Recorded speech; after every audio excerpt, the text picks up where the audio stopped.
मैंने सोचा था ये वीडियो को शॉर्ट रखेंगे जी। ये वीडियो लंबी गई है, बट हाँ। उसका कारण है कि सारा टेक्निकल जो आपने एक्सप्लेन किया, हाँ। जो भी मैंने कोशिश की है कि एंथुसियास्ट्स होंगे ना, हाँ। They will love the longer duration of this video and I don't care कि किसी को क्रिस्प वीडियो चाहिए होती है। जी। मुझे वो रेपिटेटिव कंटेंट में आपसे पूछूं कि नहीं, कितनी चली है, कितनी नहीं। माइलेज है, वो ना। जेनरिक वीडियो मुझे खुद नहीं मजा आता। जी।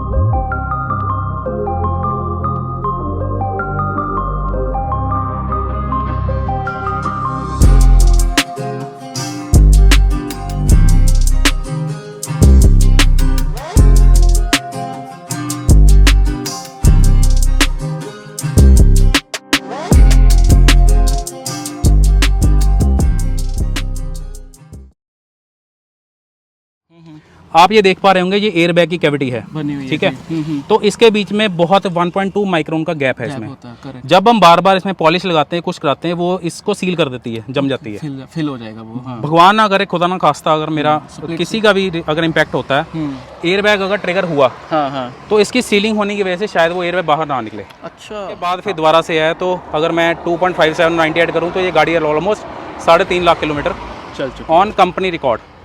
ये गाड़ी यस चल चुकी है। तो फ्यूल इंजेक्टर के बाद मैंने 3 लाख किलोमीटर गाड़ी चलाई है डीजल एडिटिव डाल के। मतलब पर लीटर मैंने 1.5 से 2 रुपए पर लीटर मैंने एक्स्ट्रा कॉस्ट बियर की है फ्यूल एडिटिव की। हाँ हाँ। बट उसके बाद मेरे फ्यूल इंजेक्टर कभी खराब ही नहीं हुआ। और ये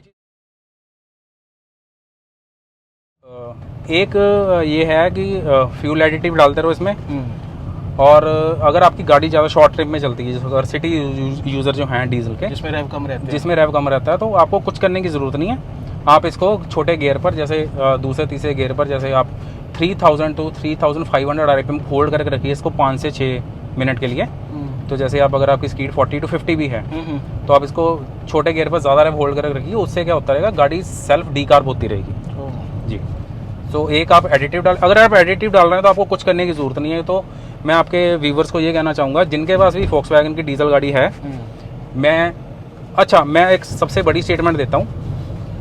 आप ऑडी में जाइए, जिसके पास ऑडी A4 है, A3 है और A6 है सुंदर जी डीजल में, वो आपको डीजल एडिटिव इशू करके देती हैं। अच्छा, तो अगर ये सेम इंजन हैं, हाँ, तो इनमें क्यों नहीं? बिल्कुल, क्योंकि वो है आप प्रीमियम सेगमेंट में। ऑडी नहीं चाहती कि हमें प्रॉब्लम आए और हमारी इमेज खराब हो। फोक्सवैगन नहीं देती, फोक्सवैगन पेट्रोल में देती है, आपको पता है, TSI में।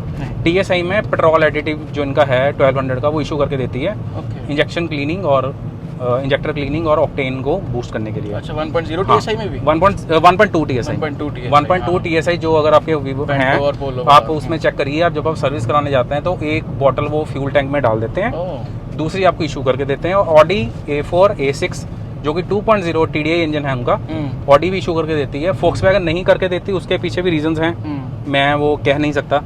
बट आप ये है कि आप उसको खुद से डालकर इंडियन ऑयल कोई और ये सिस्टम डी आता है मार्केट से, वो नहीं आपको डालना।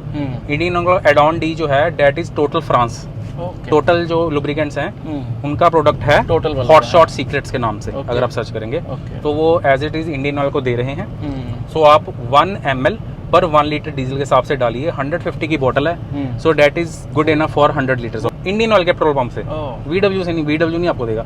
VW आपको ऑफिशियली वो रिकमेंड भी नहीं करते, बट ये है कि आप वो डाल सकते। उसका नुकसान नहीं है, उसमें फ़ायदा ही है, डालते ही 10-15 किलोमीटर तक आपके इंजन की जो नॉइस है 30 to 40% रिड्यूस हो जाती है। बट अगर इंडियन ऑयल का एक एक्स्ट्रा ग्रीन अभी डीजल आ रहा है जो कि 5 रुपीज़ प्रीमियम है, सो अगर आप वो डाल रहे हो फिर भी आपको ज़रूरत नहीं है, क्योंकि उसमें एडिटिव्स पहले से ही वो प्री एडिटिव्स डले हुए हैं पहले। जैसे इनका पहले सुपर डीजल आता था, सो डेट वाज गुड। आपने शेवरले की गाड़ियों में आपने देखा होगा, क्रूज और ऑप्ट्रा मैग्नम में, उसमें भी इंजेक्टर की प्रॉब्लम थी, उसमें स्टिकर लग के आता था सुंदरदीप जी पीछे वहाँ पे, use premium fuels only. Yes, तब प्रॉब्लम नहीं आती थी। ठीक है। अब मैं एक पॉइंट पकड़ना चाहूँगा। इंजेक्टर की दिक्कत, जो फ्यूल इंजेक्टर की दिक्कत है, सभी गाड़ियों में आती है। बात ये है कि फोक्सवैगन में हाईलाइट क्यों हुई? बिल्कुल क्यों हुई हाईलाइट? उसका रीज़न था क्योंकि फोक्सवैगन की गाड़ियों के जो फ्यूल इंजेक्टर, एक तो वॉल्यूम्स कम थे इनके पास, तो इसकी वजह से जो एक मार्केट में इनका पॉइंट बना हुआ था, गाड़ियां महंगी हैं मेंटेनेंस के लिए, इसकी वजह से ह्यू एंड क्राई मचा हो गया। अगर मैं आपको ऑफिशियली ये बोलूँ कि होंडा की गाड़ियों में फ्यूल इंजेक्टर की प्रॉब्लम इससे भी ज़्यादा आती है, तो क्या आप सोचोगे? आप मतलब फिर ठीक है, खबर बाहर नहीं आती, लेकिन नहीं आती बात। उसका फर्क ये है कि उनके फ्यूल इंजेक्टर खराब होते हैं, वो गाड़ियों में फॉल्ट कोड नहीं जनरेट होता। इनकी गाड़ियाँ इतनी ज़्यादा इंटेलिजेंट है कि यस फॉल्ट कोड, इनकी गाड़ियाँ इतनी इंटेलिजेंट है कि जब इनकी एक पैरामीटर से नीचे फ्यूल डिलीवरी अगर आ जाती है तो ये उस इंजेक्टर को, इस सिलेंडर को बंद कर देते हैं। बाकी गाड़ी नहीं करती। तो आपने सुंदर जी देखा होगा कि i20 वरना उनमें ब्लैक स्मोक की कितनी ज़्यादा दिक्कत आती है, उनके तो बम्पर भी पीछे से काले हुए होते हैं। हाँ, वो होती है, correct. That is because of a faulty, yes that is because of the faulty fuel injector. एक चीज़ मेंटेनेंस के साथ में हो रहा है, दिस इज क्वाइट शॉकिंग।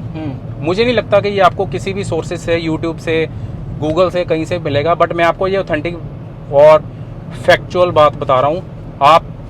मैंने अपने बहुत टॉप एंड सोर्सेज से ये मैंने तो पहले फील किया उस चीज़ को कि ये गाड़ियाँ हैं ओवर इंजीनियर्ड, राइट। करेक्ट। इनका जो आप मानोगे, इनका जो इलेक्ट्रॉनिक कंट्रोल मॉड्यूल ECM है, that is supporting machine learning.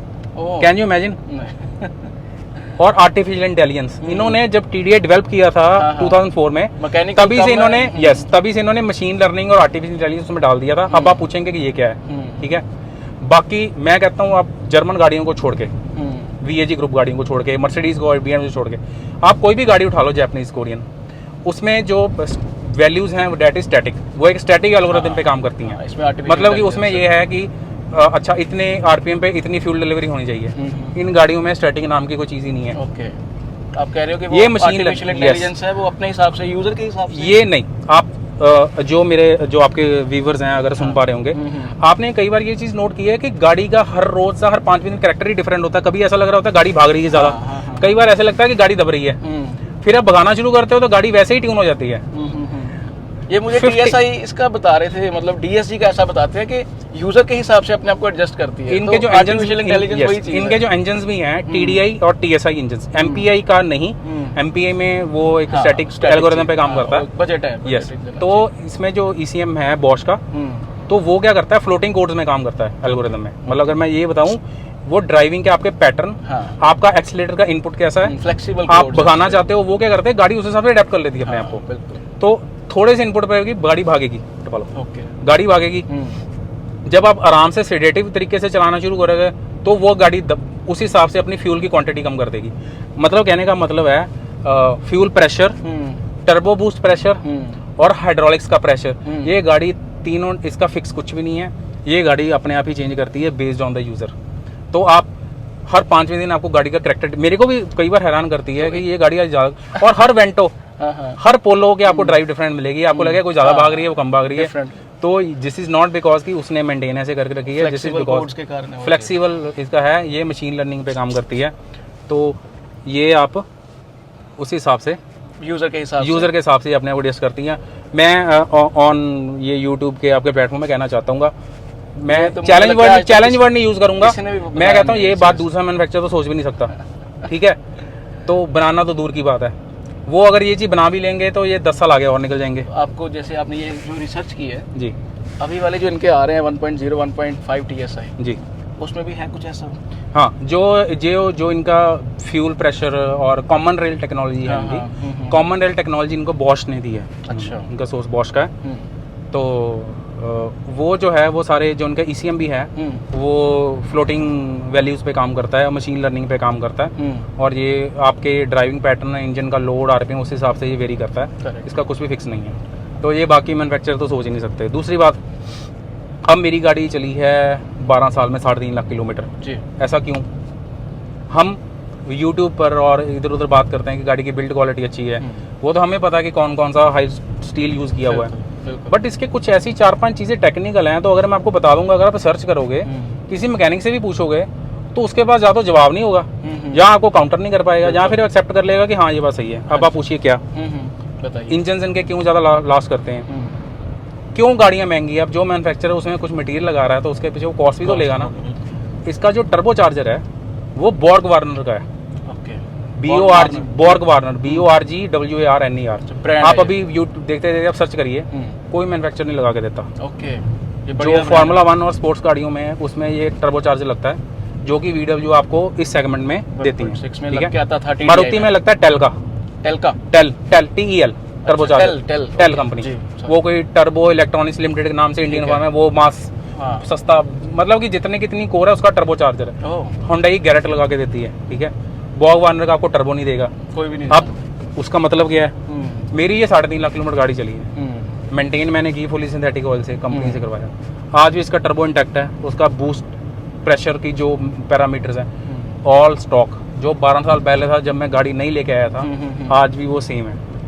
तो जैसे मुझे एक चीज़ माइंड में आ रही है कि जो टोयोटा और होंडा की रेपुटेशन है ना रिलायबिलिटी में, तो आप तो उसको टक्कर नहीं दे रहे, आप तो एक कदम उससे आगे। देखिए गाड़ी, और मुझे एक चीज़, एक जेनरिक क्वेश्चन मैं जरूर आपसे पूछना चाहूँगा, कौन से पार्ट्स अभी तक चेंज हुए हैं और एवरेज सर्विस कॉस्ट अब क्या मान के चलते हैं कि 12 साल में आपकी average service cost per year क्या रही है, जितनी आपकी चलाई है उसके हिसाब से? वो एक जेनरिक चीज़, एक कॉमन यूजर जो होता है ना उसको जाननी होती है, वो मुझे बताइए। सर ऐसा है कि खराब क्या हुआ है आपका? इसका कुछ खराब वर्ड यूज, मैं अगर आपको कहूँ कि मैंने इसका कोई पार्ट चेंज नहीं कराया। अच्छा। उसका रीज़न क्या था?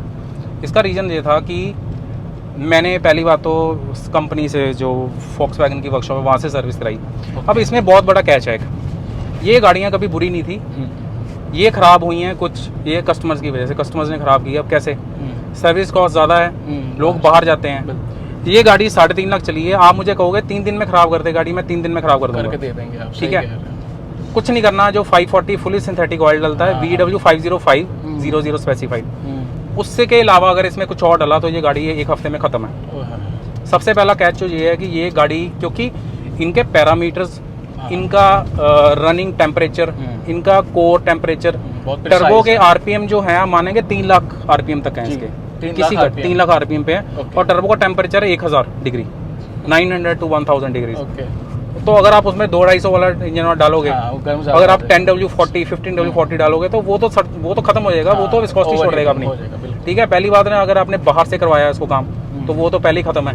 दूसरी बात ये है कि इसका जो फिल्टर्स हैं, इसके एयर फिल्टर, हाँ जी, इसका एयर फिल्टर है तो वो 15,000 चलने वाला नहीं है। पहली बात, एयर फिल्टर अगर पेट्रोल गाड़ी भी इनकी TSI भी नहीं है, कितने चलना, इसका जो एयर फिल्टर है अगर 15,000 का सर्विस इंटरवल है, so it's just cost 270 rupees, 270 रुपये। तो बदल ही सकते। मैं जब वो गाड़ी की सर्विस कराता हूँ, एक एक्स्ट्रा इशू करवा लेता हूँ, 7,000 गाड़ी चलती है मैं उसको फेंक देता हूँ, क्यों? अगर गाड़ी को अगर सांस आ रहा है ना सही से तो सही चलेगी। अगर सांस आ रहा है तो ना तो अंदर से वो इंजन गंदा होगा, क्योंकि वही वाले जो पार्टिकल्स हैं डस्ट के वही एब्रेजन करेंगे और वही आपके वियर टेयर करेंगे। तो मेक श्योर कि आपका एयर फिल्टर आपका साफ है। डीजल फिल्टर बाहर से बिल्कुल मत लें। 7-8 हज़ार में फिर आप सर्विस सेंटर से चेंज करते हैं खुद? मैं अगर जाता सर्विस सेंटर में खुद भी कर लेता हूँ, तो कुछ नहीं, आपको 4 स्क्रूज टाइट लूज करके उसको आपको, that is a DIY, yes, वो आप खुद कर सकते हो। एयर फिल्टर साफ रखो। हाँ, एक चीज़ मैं ऐड करना चाहूँगा, हमारी प्रॉब्लम क्या है कि हम कभी भी ओनर मैनुअल नहीं खोल के देखते। ओनर मैनुअल में साफ साफ लिखा हुआ कि जितने भी जर्मन TDIs हैं वो इंजन ऑयल कंज्यूम करते हैं। अब इसमें भी लोग क्रिटिसाइज करते हैं कि गाड़ी नई गाड़ी भी इंजन ऑयल उठा रही है, इंजन डाउन हो गया। ऐसा कुछ नहीं है। करना मतलब ये गाड़ियों का, जिसके पास भी आपके व्यूवर के पास में VW की TDI गाड़ी होगी, वो इंजन ऑयल कम करती है हर 3-4 हज़ार किलोमीटर बाद। डिपस्टिक डालोगे वो मिनिमम पे पहुंचती है। अब मोबिल ऑयल जी ये कम करती हैं, चाहे वो TSI है चाहे वो TDI है। अच्छा, अगर आप ओनर मैनुअल में मेंटेनेंस सेक्शन में इंजन ऑयल डालोगे, वहाँ पर उन्होंने साफ साफ लिखा हुआ है कि आधा लीटर पर 2000 किलोमीटर तक ये कम कर सकती है। टॉप अप अकेले कर सकती है। सो आपने इतना पैसा लगाया, मैं सभी को ये कहूँगा कि आप इंजन ऑयल का जरूर चेक करो टाइमली। 4-5 किलोमीटर बाद ये मैं आपको लिख कर देता हूँ, आधा से 1 लीटर गाड़ी उठाएगी, कोई वरी वाली बात नहीं है। इसका आप इंजन ऑयल पूरा रखो, इंजन ऑयल पूरा रखिए, एयर फिल्टर साफ रखिए, 5W40 डालिए। आपकी ये गाड़ी, मैं कहता हूँ आप लाइव पूछ रहे हैं, ये गाड़ियाँ कभी खत्म ही नहीं होती, ठीक है। अब आप कहोगे कि खत्म क्यों नहीं होती, का मतलब क्या है? VW का ये ऑफिशियली कहना है कि ये हमारी गाड़ी is good to go for 5 lakh miles, मतलब कि 7.5 लाख किलोमीटर। क्यों? मैंने आपको टर्बो का बताया, सुंदरदीप जी, बॉग वार्नर का बिल्कुल ब्रांड। हाँ जी। इंजन में लाइफ क्या बनाता है? इसके पिस्टन रिंग्स बनाते हैं। जितने गाड़ियों के चारों सिलेंडर के पिस्टन रिंग है ना, उसका एक भी नहीं है। वो अगर 2000 का पूरा सेट है ना, इसका 8000 का सेट है। टाइटेनियम यूज करती है Volkswagen, built to last. Titanium और प्लेटिनम दोनों, hardest material. Yes, hardest material use करती है। कोई भी, मैं आपको ऑन रिकॉर्ड ये कह रहा हूँ, कोई भी मैन्युफैक्चरर टाइटेनियम के पिस्टन रिंग्स नहीं यूज़ करता, क्योंकि वो वायबल ही नहीं है। इसके पिस्टन रिंग्स ही आप 4 सिलेंडर के लेने जाओगे 24 से 25 हज़ार के पिस्टन रिंग और बाहर से आपको मिलेंगी नहीं। तो अगर आपका पिस्टन रिंग ऐसा है, आपकी इंजन की ट्यूनिंग ऐसी है, उसको चलाने वाली जो डीजल टेक्नोलॉजी बेस्ट है, जो ओवर इंजीनियर्ड है, तो अगर आप सही से मेंटेन करें तो गाड़ी का कहीं जाने का मतलब ही नहीं, सवाल नहीं पैदा होता। मेरी गाड़ी 3.5 लाख चलेगी, सारी इकट्ठी गाड़ियां बनी, ऐसा क्यों है कि एक गाड़ी 50 हज़ार में खत्म हो जाती है? मेरी गाड़ी 3.5 लाख किलोमीटर भी चल के कुछ नहीं है, कोई ब्लैक स्मोक नहीं देती, कोई व्हाइट स्मोक नहीं देती। और अगर आप इस चीज़ को सप्लीमेंट करने के लिए मेरे पास प्रूफ है, मैं सुंदर जी से जरूर शेयर करूंगा। जब मेरी गाड़ी 3 लाख किलोमीटर चली थी, मैंने इसका डायनो टेस्ट करवाया था। वो क्या होता है? डायनो टेस्ट होता है कि आपने बाहर वीडियोस में देखा होगा, गाड़ियां जब वो रीमैप करते हैं तो वो पावर चेक करते हैं। रोलर्स लगे होते हैं, जैसे व्हील बैलेंसिंग गाड़ियां रोलर लगे होते हैं। करेक्ट। वो हर आरपीएम में बताते हैं कि इसका पावर और टॉर्क कर्व कैसा है, कितने आरपीएम में। बिल्कुल। आप मानेंगे सुंदरदीप जी, 3 लाख चलने के बाद भी, 10.5 साल बाद भी, ये गाड़ी आज भी 105 bhp निकाल रही है और 257 Nm टॉर्क, जो बताया गया था उससे भी ज्यादा टॉर्क निकाल रही है। और जिससे मैं डायनो टेस्ट कराने गया, उसने ही मेरे को बताया कि ये अगर और गाड़ियां हैं, कोरियंस और जापानीज है ना, तो अगर वो 75 होती है तो वो 1 लाख किलोमीटर के बाद 55 to 60 रीडिंग रह जाती है। करेक्ट। 30% तक डाउन हो जाती है। देखिए, नई गाड़ी अच्छी चलती है, सभी अच्छी चलती हैं। बिल्कुल। पहले दिन what is the difference and what is the एक टर्निंग पॉइंट ऑटोमोबाइल सेक्टर में क्या है? गाड़ी वो जो नई भी वैसी चले 10 साल बाद, और 10 साल बाद और 3 लाख बाद ही चले, जब तक गाड़ियां वो कबाड़ में इंसिनेट होने चली जाती ना। बिल्कुल। हाँ, ये बहुत बड़ी बात है। मुझे यार एक बात बताइए मनीष, मतलब ना केवल VW का, आज तक मुझे नहीं लगता किसी ने इतनी ज़्यादा टेक्निकली, मैंने सोचा था ये वीडियो को शॉर्ट रखेंगे जी, ये वीडियो लंबी गई है, बट उसका कारण है कि सारा टेक्निकल जो आपने एक्सप्लेन किया, जो भी मैंने कोशिश की है कि एंथुसियास्ट्स होंगे ना, they will love the longer duration of this video. And I don't care कि किसी को क्रिस्प वीडियो चाहिए होती है, मुझे वो रेपिटेटिव कंटेंट में आपसे पूछूं कि कितनी चली है, कितनी माइलेज है, वो जेनरिक वीडियो मुझे खुद नहीं मजा आता जी। आपका नॉलेज का सोर्स क्या है? आप इतना पढ़ते हो या मैकेनिक्स से? ऐसा है सर, देखिए आप भी एंथुसियास्ट हो, अगर मैं आपको पूछूं कि आप ये को किस चीज ने ट्रिगर किया, ट्रिगर किया होगा जब आपने ये गाड़ी ली जी। पहले था? नहीं था ना, बिल्कुल भी नहीं, मेरे को भी नहीं था। I was a layman. हाँ, लेमैन। मैंने ये गाड़ियाँ ली, हाँ मेरी चलती ज़्यादा थी, मैं रोड पे ज़्यादा रहता था, और मेरी जो एक इंस्टिंक्ट्स हैं आगे वाले के, वाई एंड हाउ के, अगर ये गाड़ी ऐसे चल रही, क्यों चल रही है, इसके पीछे क्या है, इंजीनियरिंग क्या है। बिल्कुल। वो उस चीज़ ने मुझे थोड़ा डीप जाने के लिए सोचा। मैं जब सर्विस से करवाने जाता था, इंटरेक्ट करता था, खुद से ऑब्जर्व करता था, फिर मैंने सोर्सेज से पता किया था क्या है। नॉलेज को मैंने जस्ट वो पॉइंट टू पॉइंट मिलाया, और मेरे को ये बात समझ गई कि जो ये चीज़ बना के दे रहे हैं आपको, प्लीज़ इसको वैल्यू कीजिए, पहली बात है। क्योंकि अगर हम इसको नहीं रियलाइज करेंगे तो वो दिन दूर नहीं, इनको जाना पड़ेगा। Obviously every manufacturer is here for the business, and business wants numbers, right? बिल्कुल। सो जस्ट मेक श्योर कि we should value it and we should treat these cars what they deserve, right? Correct. लोग जो है ना, वो आप वाली बात है, देखिए इसको लेके ऐसे सोचते हैं कि देखिए आपने सर्विस की बात की, कॉस्ट की बात की। मैंने आपको स्टार्टिंग में ये कहा था कि इसकी सर्विस मेरे को तो कॉस्टिंग कम पड़ी है। क्यों ना? दूसरी गाड़ी 3.5 लाख किलोमीटर ऐसे चलती, अब तक मैं दूसरी गाड़ी चेंज कर लेता। मैंने रीसेल का और क्या लेना उस चीज से, बिल्कुल सही, ठीक है। पार्ट्स मेरे खराब नहीं हुए। पार्ट्स मैंने खराब क्यों नहीं हुए? क्योंकि मैंने इसका एयर फिल्टर साफ रखा, मैंने इसका आई मेक श्योर कि इंजन ऑयल इसका पूरा है और जो सही है वो है, ठीक है। जब गाड़ी कुछ कहेगी नहीं, मैं बेचूंगा क्यों? आज इसको मैं सेल करूंगा। मैं आपको इंटरप्ट कर रहा हूँ जी। मुझे लगता है मैंने 50 किलोमीटर गाड़ी जो है आपकी चला ली है, पहले भी हम चला रहे थे जी। ना तो आपका गियर लीवर हिल रहा है जी, ना आपके इंजन में कुछ ऐसा लग रहा है कि 3.5 लाख चला हुआ है। मतलब इंजन अभी भी ऐसा लग रहा है कि जैसे जवान है जी। जो मैं कहता हूँ कि इनके इंजन जवान रहते हैं। हाँ, वो रेटल करिए। जो मैंने आपको डीजल एडिटिव की बात कही थी, तो ये है add on the engine, this is Indian oil, marketed by Total France. ये उधर से मिलता है। आपको जो रिफाइनमेंट की बात कर रहे हो, ये है। मैं मतलब this is not for the marketing purpose, right? So मैं कोई ऐसा तो करूँगा नहीं, मैं जस्ट बिकॉज कि इन्होंने वो चीज़ नोटिस की है, तो उसके पीछे रीज़न क्या है तो मैं ये बता रहा हूँ जी। एड ऑन भी आता है पेट्रोल के लिए, वो भी बहुत सिग्निफिकेंट डिफरेंस डालता है। तो this is imported product and you can rely. तो ऐसा तो नहीं है कि ऐसा कुछ डालने के बाद कोई प्रॉब्लम आ जाए और वारंटी वॉइड हो जाए, ऐसा तो नहीं है कुछ? मतलब नहीं, वारंटी वॉइड होने वाला तो ऐसा कुछ नहीं, क्योंकि एक चीज़ रिकमेंड नहीं करना और एक चीज़ मना करना में दोनों में फ़र्क है। अगर फोक्सवैगन रिकमेंड नहीं करती तो वो मना भी नहीं करती। ठीक है। सो ऐसा कुछ नहीं है। और वैसे भी अब डीजल गाड़ियाँ तो बंद हो चुकी हैं, तो उस हिसाब से तो ज़्यादातर आपके व्यूवर्स की गाड़ियाँ आउट ऑफ वारंटी ही होंगी। सो इफ दे वांट की ट्रबल फ्री लाइक एक्सपीरियंस। ये बताया था कि पार्ट्स आपने जो है शॉकर्स वगैरह चेंज करवाए हैं। हाँ, मैं अब करना चाहूँगा। आइटम्स जो हैं वो चेंज हुई हैं 12 साल में 3.5 लाख किलोमीटर में ये दूसरे क्लच सेट पे चल रही है गाड़ी। दूसरे क्लच सेट। पहला क्लच मैंने 2 लाख किलोमीटर पे डलवाया था, दूसरा मैंने अभी डलवाया। जेन्युइन है। और suspension first time after 11 years 3.25 lakh चलने के बाद मैंने इसके फ्रंट सस्पेंशन चेंज करवाई। और सुनता दीजिए, आपको मैं ये भी बात बताना चाहूँगा। खर्चा कितना है सर आपका, ये बताएं मुझे। अगर मैं आपको ये कहूँ कि इसके शॉकर सस्पेंशन वगैरह मारुति एंड होंडई से भी चीपर है, तो आप कैसे? I am not going to believe first of all, and okay, it can't be true also. So let it be a very official statement. Okay, let customer decide if I am on the truth or I am on the lie, right? इसका जो shock absorber है 1.5 और 1.2 TSI का, sorry 1.2 MPE का, that is only of 1680 rupees MRP। Yes, okay, 1680। आप बूनमो से check कर लीजिए। ठीक है। मारुति का है 1750 का। किस गाड़ी का? सियाज। अच्छा। डिजायर। ओके। और होंडई का है 2093 का। मैं आपको एग्जैक्ट बता रहा हूँ, जो भी आपके व्यूवर्स होंगे। यस, शॉक एब्जॉर्बर्स हैं, तो ये ऑलमोस्ट सेम है, कम ही है। ब्रेक पैड्स इनके सबसे सस्ते हैं। होंडई के ब्रेक पैड्स हैं 2100 रुपये के, इनके हैं 1700 रुपये के। मैं ये लिटरली मान नहीं सकता। नहीं, मैं आपको बिल्स इसके शेयर कर दूंगा। ओके, ठीक है, पार्टनर आप देख लेना उनमें। तो और पहली बात है, सस्पेंशन इसमें प्रॉब्लम नहीं आती। अब बाकी जो जर्मन सॉरी नॉन जर्मन गाड़ियाँ हैं जो वो हैं, उनके कभी कैलिपर पिन, कभी ये, कभी कुछ वो बहुत कुछ आता रहता है। इनका कुछ है ही नहीं ऐसा कुछ भी।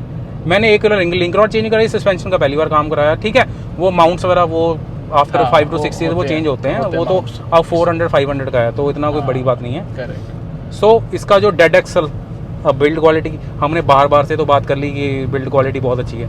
इसका जो डेड एक्सल है, तो क्या इसके कॉम्पिटिशन जो इसका पीछे वाले टायर्स को जोड़ता है आपस में। अच्छा, ठीक है। टॉर्शन बीम जी, टॉर्शन नहीं, डेड एक्सल ही बोलते हैं, टॉर्शन बीम। ठीक है। डेड एक्सल जो है, अपने कंपटीशन कोई भी गाड़ी उठा लो उससे डबल है उसका वेट। ओके।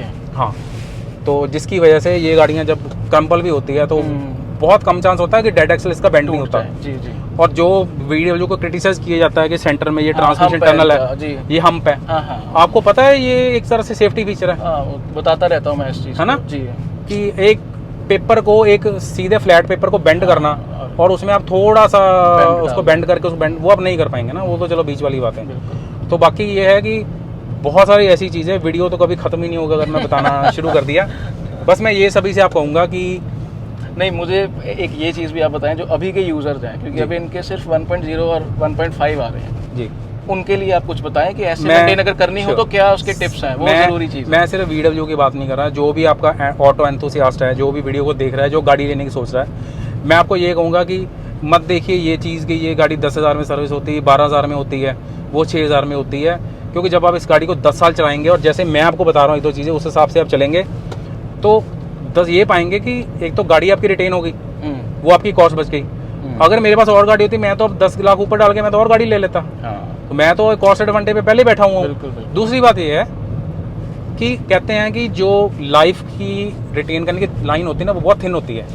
जो गाड़ी 19-20 का फर्क डाल दे बहुत बड़ी बात होती है, जबकि ये गाड़ी 19-20 का नहीं, ये बहुत फर्क डालती हैं। इनकी जो बिल्ड क्वालिटी आप सोच नहीं सकते ये कैसे बनाई जाती हैं। इनका जो प्लेटफॉर्म है उसकी वेट डिस्ट्रीब्यूशन और centre of gravity that is 0 with the driver, इसके बारे में कोई सोचता ही नहीं है। हम बात करते हैं इन गाड़ियों का बॉडी रोल नहीं है। वो बॉडी रोल क्यों नहीं है? मतलब कि इनका जो सेंटर ऑफ ग्रेविटी है, अगर आप गाड़ी का सेंटर निकालेंगे आगे और पीछे लेफ्ट राइट से, सेंटर में इसका सेंटर ऑफ ग्रेविटी 0 है इनका, तो वो गाड़ी बॉडी रोल या टर्टल क्यों होगी गाड़ी? ठीक है, टर्न टर्टल बिल्कुल नहीं होती। Centre of gravity with driver आप देखिए, इसका जो राइट साइड है that is lighter 70 kilo lighter than the left side, क्योंकि उन्होंने सेंटर ऑफ ग्रेविटी निकाला ड्राइवर के साथ में। आप सोच सकते हैं, ये कोई सोच ही नहीं सकता। नहीं, मुझे भी नहीं पता था, मैंने कभी सोची नहीं थी जी। MQB तो चलो that is a God like, वो बहुत बिल्कुल सही इंटरनेशनल एक प्लेटफॉर्म है जी। वो तो प्लेटफॉर्म ही अपने हिसाब से इंटेलिजेंट है, उसमें तो ऐसी ऐसी चीजें निकल कर आई हैं, सोच नहीं सकते। देखिए 5 स्टार जी, मजाक में आ गया, 5 स्टार मजाक में आ गया। तो हम आप बता रहे थे, नहीं मैं कहता हूँ जिसने भी गाड़ी लेनी है, देखिए हम जिंदा रहेंगे तो पैसा भी कमा लेंगे, राइट? बिल्कुल सही। हम नहीं हैं तो क्या 5,000 हो क्या 11,000, ठीक है। मैं आपको ये कहता हूँ कि आप जब गाड़ी रोड पे होते हो, आप एक एनवायरनमेंट लेके जाते हो साथ में। गाड़ी और सड़क के बीच में जो 100 किलोमीटर पर आवर का डिफरेंस है, आपकी गाड़ी नहीं आपको दिया हुआ है, वो आपका कॉन्टैक्ट पॉइंट गाड़ी है। जो देखिए मैं नाम नहीं लेना चाहूँगा, बाकी जितने भी जापानीज और कोरियन काउंटर पार्ट्स हैं वो दिखाते हैं जी हमने कंट्रोल जोन बना दिया, हमारी गाड़ी टूट गई बट हमने पैसेंजर को नहीं देने। मैं आपको ये कहता हूँ जो गाड़ी खुद नहीं सेफ है ना, वो अपने पैसेंजर को सेफ रख नहीं सकती। जो गाड़ी खुद को नहीं बचा सकती वो कभी अपने पैसेंजर को बचा नहीं सकती। सो मैं ये कहता हूँ कि फीचर्स के ऊपर, गिज़मोज और ये टेक के ऊपर मत जाइए। Wireless charger, air purifier, sunroof को मेरे को अगर कोई ऑप्शन दे कि आपको, मैं 1 लाख रुपए बिना सनरूफ वाली गाड़ी लूंगा, 1 लाख एक्स्ट्रा देंगे। यस, आप सनरूफ को एज ए यूटिलिटी देखते हो, आप ये देते, मैं उसको एक फ्लॉ देखता हूँ, ठीक है। सेफ्टी चली गई उसमें, सेफ्टी चली गई। जो टॉर्शनल रिजिडिटी एक प्रॉपर यूनी बॉडी में है ना, मेटल में है ना, वो सनरूफ नहीं दे सकती। That is applicable to every car. So मैं सभी को ये कहना चाहूँगा कि मैं नहीं कहता कि आपको जर्मन गाड़ी लेनी है, आपको VW की गाड़ी लेनी, ये लेनी है। आप ये देखिए आप सेफ किस में, आपकी फैमिली, आप वही just love our family, right. बिल्कुल सर। जिसमें आप सेफ हो, आपकी फैमिली सेफ है, आप वो लीजिए, ठीक है। टेक के ऊपर मत जाइए, गाड़ी की ड्राइव अच्छी होनी चाहिए, ठीक है। और SVPs लेने चाहिए, ये भी चीज़ है जरूरी। SVPs जैसे आप लेके रखते हो, हाँ देखिए ऐसा कॉस्ट का डर रहता है और वो कहीं ना कहीं जायज़ भी है। देखिए ऐसा है, SVP भी लेने की जरूरत नहीं है, just be little bit more smart. हाँ वो आप बताइए पॉइंट जो आप कह रहे थे जी। Just try to be little bit more smart. कैसे स्मार्ट है? पहली बात तो इसका आप ओनर मैनुअल पढ़िए। जिसने गाड़ी बनाई है वो क्या कहता है? क्या वो कहता है कि आपको ब्रेक की क्लीनिंग करवानी है? क्या वो आपको कहता है कि आपको ब्रेक लाइनिंग की लुब्रिकेशन करवानी है? क्या वो आपको कहता है कि ये चीज़ करानी है? ठीक है, हम ओनर मैनुअल को देखते नहीं। This is applicable to every manufacturer whether it's a Korean or a Japanese. सबसे पहले आप ये देखिए आपका मैन्युफैक्चरर क्या कहता है। आपने 10-12 लाख रुपए लगाया, 10 से 15 मिनट जरूर लगाइए गाड़ी लेके आते वक्त कि मैन्युफैक्चरर ने क्या कहा है, ठीक है। It should be framed in your mind, ठीक है।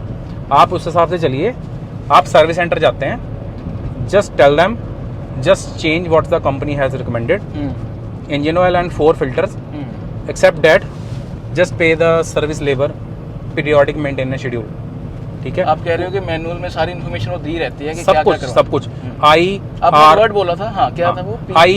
IR एक वर्ड मिलेगा। I मतलब इंस्पेक्ट, R मतलब रिप्लेस। नहीं, सर्विस का आपने बोला था कुछ। मैं सर्विस का बताता हूँ। सर्विस में ये सर्विस में एक सभी गाड़ी में पीरियडिक मेंटेनेंस शेड्यूल, और सर्विस में एक PMS वर्ड आता है, जो कि आपकी मारुति, हुंडई, सभी गाड़ियों में होता है, फोक्सवैगन में भी होता है। वहाँ से वो कोड उठाया जाता है लेबर का। सो उसमें मैनुअल लेबर नहीं डाल सकते आप, तो उसमें मेक श्योर कि उनको बोलिए कि आप PMS के हिसाब से, PMS के हिसाब से आप लेबर उठाइए।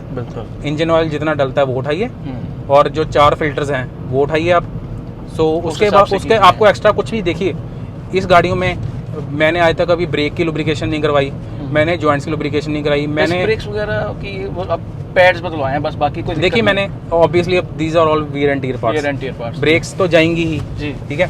हाँ ये भी बात बोलता हूँ कि इसकी ब्रेक्स भी डबल लॉन्ग 70 to 80,000 किलोमीटर से पहले नहीं जाती, ठीक है। अभी बोल देते हैं पहले ही वो खर्चा डाल। मैंने 3.5 लाख में 2 बार इसकी ब्रेक डिस्क चेंज कराई हैं, 4 से 5 ब्रेक पैड खा गई होगी गाड़ी। इसके अलावा कूलेंट लाइफ टाइम है।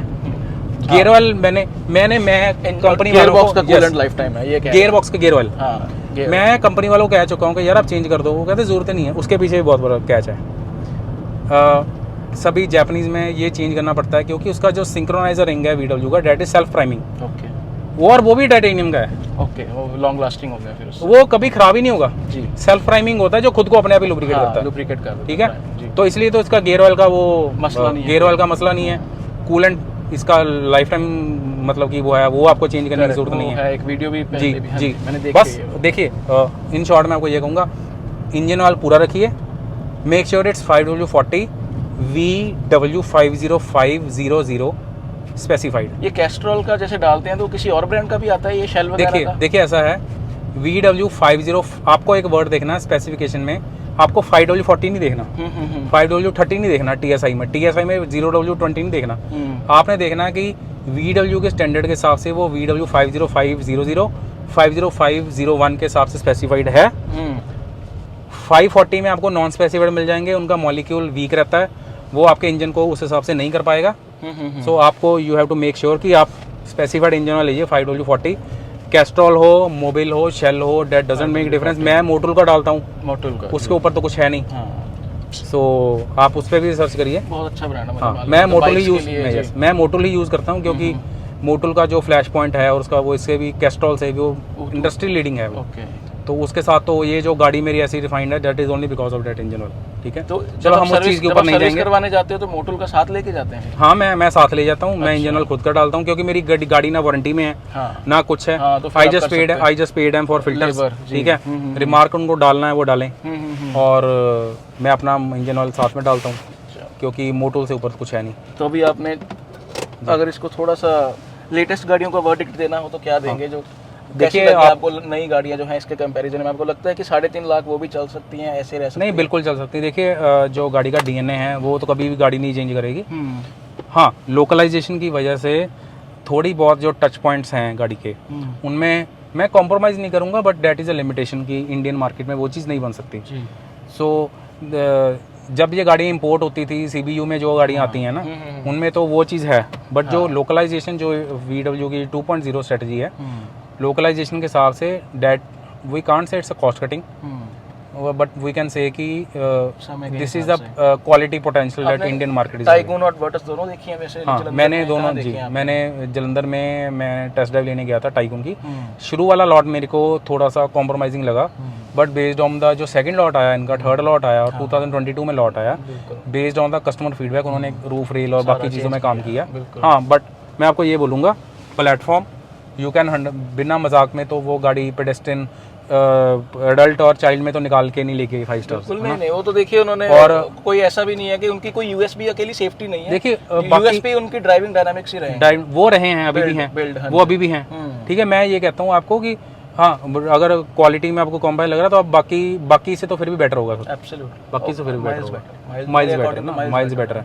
नो नॉनसेंस प्रोडक्ट्स हैं आप लेके। आप बेस मॉडल भी टाइगून का ना मेरे आंखों में सबसे बढ़िया गाड़ी है 13 लाख की। जी, आप गाड़ी की सोल देखिए, डीएनए देखिए, तो पहली बात तो ये है कि ये देखिए गाड़ी बना कौन रहा है। बिल्कुल, हाँ, ठीक है, मैं टाटा की सभी की मैं आई अप्रिशिएट देम, बट एक गाड़ी बनाने का जो एक्सपीरियंस होता है ना 100 ईयर्स का, जैसे स्कोडा से इन्होंने इनहेरिटेंस में लिया है, 1860 से वो काम कर रही हैं, वो विद टाइम और विद नंबर्स ही आता है। ऐसे ही नहीं है कि ये फर्स्ट और सेकंड पोजीशन होल्ड करके बैठे हैं। जितना VW Volkswagen का जितना नेट प्रॉफिट है ना, उतना तो जो इंडिया के बेस्ट सेलर जो है ना ब्रांड्स हैं, उनका तो उतना नेट वो टर्नओवर भी नहीं है जितना इनका नेट प्रॉफिट है। ठीक है, आप ये देखिए जी, आप ये देखिए, हम इंडियन से नंबर में उठा, आप ये मत देखिए गाड़ी उस रोड पे क्या चल रहा है क्या नहीं चल रहा, आप ये देखिए कि वर्ल्ड वाइड ट्रेंड क्या है। तो अगर इंडिया से नंबर्स नहीं है, इट डजंट मीन कि गाड़ी खराब है।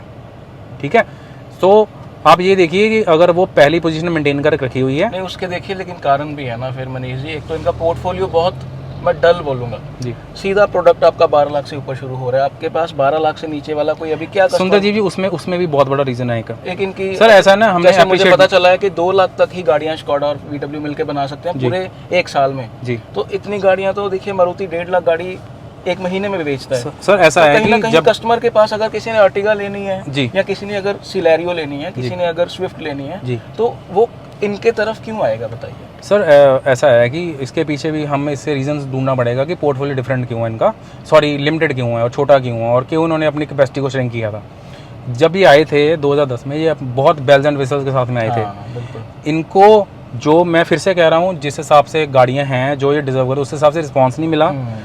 फिर से कह रहा हूँ, नंबर्स नहीं थे इनके पास प्रॉफिटेबिलिटी नहीं थी, जिसकी वजह से इनको ये सब करना पड़ा। बट मैं सुंदर, अगर अब भी हमने, इट्स नेवर टू लेट, अगर अब भी सुबह का बोला शाम को वापस ना आया, अगर अभी भी हमने अप्रिशिएट करना नहीं मिले, तो मैं ये नहीं कहूँगा इनको जा सकते हैं इंडिया से। देखिए, मैं तो अभी ये मानता हूँ मनीष जी, ये पर्सनल एक डिस्कशन ही है जी, और ये हल्के फुल्के देखिए फीडबैक ऊपर पहुँचती भी है। बिल्कुल पता चला है बिल्कुल कि एवरीबॉडी वॉचेस के VW लवर्स क्या सोचते हैं।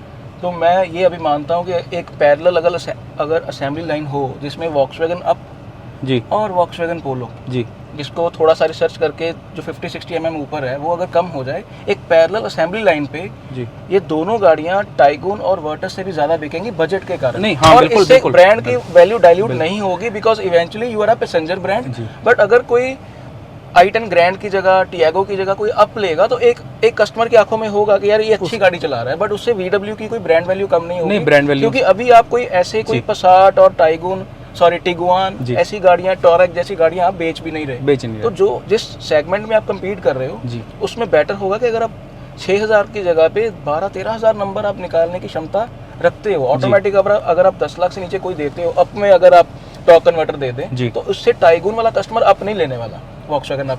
सुंदर जी, वो एक्चुअली मुश्किल है काम, इसलिए मुश्किल है क्योंकि अभी जो MQB जो उन्होंने इंडिया के लिए लोकलाइज ये किया ना सारा प्लेटफॉर्म, जो MQB A01 IN, उन भी Volkswagen को जो मेरे सोर्सेज से पता चला है उनको 4 मीटर से स्टेप डाउन करने में दिक्कत आ रही है अभी, क्योंकि वर्टुस, मैं ये जानना चाहता हूँ कि जो डिफरेंस Hyundai i20 है जी, ग्लोबली उसके भी 4 मीटर से ज़्यादा है, बट अभी जो हम i20 देख रहे हैं उसको 4 मीटर से वो श्रिंक किया, थोड़ा सा ट्रंकेट किया है।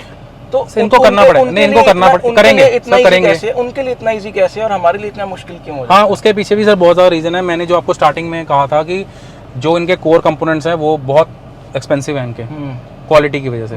आपके टर्बो का बताया, टर्बो 1.5 लाख का है इसका, नहीं ठीक है, उसका साइज के हिसाब से देखिए, बम्पर्स को किसी तरीके से, या अगर बोनट को थोड़ा बहुत, माय पॉइंट इज के Hyundai अंडरस्टैंड्स के हमें टैक्स बचाना है and we need to compete with Altroz, Baleno, क्योंकि पोलो इनका एक चलता घोड़ा था जिसको चाबुक मारने की जरूरत भी नहीं थी, but because of the platform they had to let it गो।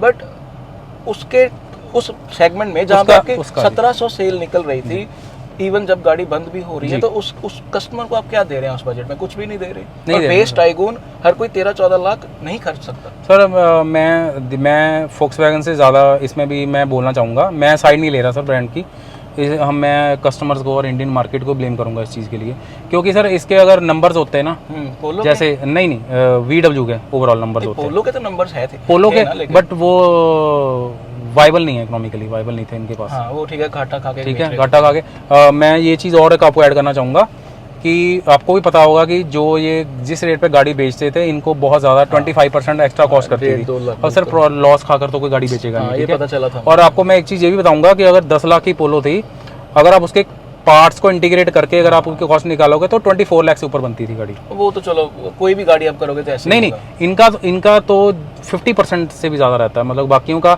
ये जो फिगर है 30 to 40% है, इनकी मोर देन 200% चली जाती है। अगर आप कह रहे हो क्योंकि 3-4 हज़ार नंबर वाइबल जहाँ सस्टेनेबिलिटी नहीं थी उसमें। बाकी ये है कि आएगी, पोलो आएगी, इनको लानी पड़ेगी, क्योंकि 12-13 लाख से कुछ है नहीं, ठीक है। अब जिसका बजट 10 लाख है वो तो अब क्या लेगा, क्योंकि ऑटोमेटिक अभी ऐसा है कि सिटी ट्रैफिक इतना ज्यादा हो गया कि लोगों को ऑटोमेटिक एक सस्ते में चाहिए, चाहे टॉर्क कन्वर्टर के साथ आप पोलो जैसी गाड़ी साइज की 11 लाख में एक ना एक प्रोडक्ट आपका चाहिए, बिल्कुल सर, ताकि एक कंसीडर कर सके बंदा। सीधा आप अभी 13 लाख से ऊपर वाला कस्टमर टारगेट कर रहे हो, जो कि जिसके पास फिर बड़ी अच्छी ऑप्शन और भी आ जाती हैं, सर वो लाना पड़ेगा। अब आप भी जी से मिले हैं वहाँ पे जाके ना, वो बेटर आपको बता पाएंगे, तो इनको लाना पड़ेगा। और मुझे लगता है मुझे लाएंगे। अभी भी थर्ड सेंस ये कहते हैं कि अंडर द कारपेट वो कुछ ना कुछ कर रहे हैं। देखिए वर्टोस को स्ट्रिप डाउन करके ये पोलो सेम निकालेंगे, क्योंकि अगर आप जो पोलो की जो लेटेस्ट जनरेशन लग रही है वो डेट इज वेरी सिमिलर। इनको ज्यादा इनको बस स्ट्रिप डाउन करना है, इनको स्ट्रिप डाउन करना है, इंटीरियर वही रखना है। ग्राउंड से नहीं बनानी पड़ेगी, ग्राउंड से नहीं बनानी पड़ेगी, बट थोड़ा सा गवर्नमेंट को भी दिखना चाहिए कि इनको जो 4 मीटर वाला जो रूल है इनका, तो कितना इनको वर्थ दे रहा है और कितना लिमिट कर रहा है मार्केट को ना। मुझे अब ये थोड़ा सा मिनिस्ट्री को देखना पड़ेगा। अब मुझे नहीं पता वो टेक्निकल वायबिलिटी फिजिबिलिटी है कि नहीं है, बट ये थोड़ा देखना पड़ेगा। बट अगर वो कंस्ट्रेंट है 4 मीटर वाला टैक्सेशन वाला, तो ये तो VW का चैलेंज है। अब वो कैसे करते हैं वो टाइम बताएगा, टाइम विल आंसर। बट मेरी भी जो सिक्स्थ सेंस है वो यही कहती है कि लाएंगे, इनको लानी पड़ेगी, क्योंकि 15-20 लाख के सेगमेंट में मुश्किल है, क्योंकि नंबर्स नहीं निकल पाएंगे, मास मार्केट कार ये नहीं बन पाएगी। तो दोस्तों सोचा था कि सेशन छोटा रखेंगे, हाँ बिल्कुल, बट आई डिडंट नो कि मैं अभी सारी इन्फॉर्मेशन अभी भी मैं काफी सारी आप देख पा रहे होंगे, मैं काफी चीजें मुझे लगता है कि किसी दिन टी-रॉक के साथ आप टी-रॉक चलाइए और अब जो आपने एक्सप्लेन करना है आप उसको जो है करेंगे। हाँ श्योर, मैं this is not like we are meeting for the last time, हम पहली बार लॉन्ग टर्म, अभी हमने वेंटो का लॉन्ग टर्म रिव्यू किया है जी, बट मेरा एक ही मोटिव है कि हम जितनी नॉलेज आप शेयर करिए, it's a kind of help to the mankind, ठीक है। So let's take it as a torch. So मैं वही करना, मैं सुंदरदीप जी से मैं रिक्वेस्ट करूंगा कि हम नेक्स्ट, ये चलो वेंटो का हो गया, लॉन्ग टर्म रिव्यू होगा, नेक्स्ट टाइम मिलेंगे हम एक जनरल डिस्कशन कर लिया करेंगे थोड़े टाइम बाद, ताकि आप इस वीडियो में इनका सब्सक्राइब करिए चैनल को। मुझे लगता है कि नीचे आप कमेंट्स जो है आप कमेंट्स, हाँ आप कमेंट्स के जो सबसे टॉप 15 कमेंट्स होंगे बढ़िया वाले आप करिए। तो जो मैंने देखिए, मैं ये चाहता हूँ कि आप जो मैंने चीज़ें बताई हैं, मैंने एज ए चैलेंज कहा है कि ये चीज़ें फॉक्सवैगन कर रही है, कि जो मैंने आपको पार्ट्स के बारे में बताया आप सर्च करिए। So I am very confident and I am very sure, क्योंकि मैंने जो बताया फैक्ट्स बताए हैं, अगर इसको कोई काउंटर करना चाहते हैं वो भी कर सकते हैं। अगर आप कुछ पूछना, 15 कमेंट्स जो होंगे हम नेक्स्ट वीडियो में तो उसको बैठ के will answer each and everything. Sure, हम एक Q&A सेशन जैसे कुछ बना लेंगे। तो बाकी आप जितने आपके अगर क्वेश्चंस वगैरह हैं आप पूछ सकते हैं, जो भी है। बस मैं आपको ये कहूँगा कि थोड़ा सा वाइज डिसीजन रखिए गाड़ी को मेंटेन करने में। तो गाड़ी को खुद ख़राब मत करिए, ठीक है, क्योंकि कुछ महंगा नहीं है। आप हाँ, अगर आपको कंपनी से नहीं कराना तो बोडमो एक अच्छा प्लेटफॉर्म है। मैं उसको मार्केटिंग के तौर पे नहीं दे रहा। मैं भी जो 30% पार्ट्स है मैं खुद मंगवाता हूँ। मैंने इवन शॉकर जो थे खुद मंगवाए थे, ठीक है। वो आप कहीं से भी चेंज करा सकते हो, जस्ट मेक श्योर कि मैकेनिक है अच्छा। आप हाँ देखिए, जो काम आप खुद से सामान दे के करवा रहे हो that is a good. Make sure कि engine oil, air filter market भरी पड़ी है। Air filter is the main culprit कि लोगों ने अपनी गाड़ियां खराब की है। जेन्युइन बोलकर उस चीज़ को, अब 270 रुपये का जेन्युइन है, आपको डुप्लीकेट लेने की क्या जरूरत है ना, ठीक है। और जो ये कॉस्ट का डिफरेंस की बता रहे हो 10-12 हज़ार और 6 हज़ार वाला, तो उसमें तो इसमें अगर 4.5 लीटर इंजन ऑयल डलता है तो इसके जो कोरियन काउंटर पार्ट्स हैं उसमें 5.5 लीटर पड़ता है। So let's not compare oranges with Apple, let's make it a fair deal ना। सो अगर वो उसकी 10,000 किलोमीटर का सर्विस इंटरवल है, अगर 15 का है तो आप 60,000 किलोमीटर तक 6 सर्विसेज वर्सेस 4 सर्विस का निकाल दीजिए, तो आपको ऑलमोस्ट डिफरेंस सेम पड़ेगा। बाकी टाइमिंग किट जो है 1 लाख किलोमीटर बाद उसका भी है, इसका भी है। मेरे फ्रेंड्स एंड रिलेटिव्स के पास में जो कोरियन गाड़ियां हैं वो मेरे पास बिल्स पड़े हैं 25-30 हज़ार के। ऐसा नहीं है कि इन्हीं के मोटे बिल बनते हैं, उनके भी बनते हैं, ये ठीक है। अंडर द कारपेट रखते हैं नहीं, let's make it a fair, let's be a very like ethical and be fair with the brand, right. This is the most important. Otherwise कि वो दिन दूर नहीं है, फिर इनको भी जाना पड़ेगा। हमारे पास फिर वो लिटरली ऑप्शंस नहीं बचेंगे। हाँ, वो पंजाबी च एक वर्ड होता है कि कूड़ा लेना ना। नहीं, सही गल है। मैं तो सच्ची में तो स्कूटर ते घूम लांगे, कोई चक्कर नहीं, आप गड्डी नहीं कुछ चला सकते, बस में जाएंगे आराम से बस। बट मैं कॉम्प्रोमाइज़ करूँगा, इसलिए मैं आपको ये कह रहा हूँ कि आप फीचर्स के मुझे मत भागिए, आप सेफ चीज़ बाय करिए। आपकी फैमिली जिसमें सेफ है, आप सेफ हैं, तो बस मैं ये कहना चाहूँगा। तो दोस्तों, ये सेशन जो है मुझे लगता है कि ये पहली बार हम मिले हैं, but this is not a first time. At least मेरे में तो बहुत उत्सुकता रहेगी नेक्स्ट टाइम कुछ और क्वेश्चंस आपके जो कमेंट्स में आएंगे वो पूछने की जी। और जिसने ये पूरी वीडियो देखी है, hats off, I am sure कि आपने एंजॉय किया होगा। अब आप क्या इसमें कट करेंगे और क्या करेंगे? मुझे लिटरली आई डोंट नो, मुझे लगा था कि कुछ मैं 20 मिनट से नीचे रखूंगा, बट इट्स नॉट पॉसिबल जी। तो दोस्तों, नई वीडियो के साथ जल्द मिलेंगे। आप wallclub.com विजिट कीजिए, वहाँ पे रिव्यूज़ पढ़िए, रिव्यूज़ करिए, और इनका रिव्यू भी मैं बोलूँगा कि आप भी रिव्यू अपनी गाड़ी करें लॉन्ग टर्म, वो मेरा फॉर्म है वहाँ पे जी। और बहुत बहुत शुक्रिया दोस्तों ये वीडियो देखने के लिए, और मनीष जी का भी एक बार फिर से धन्यवाद जी। Thank you.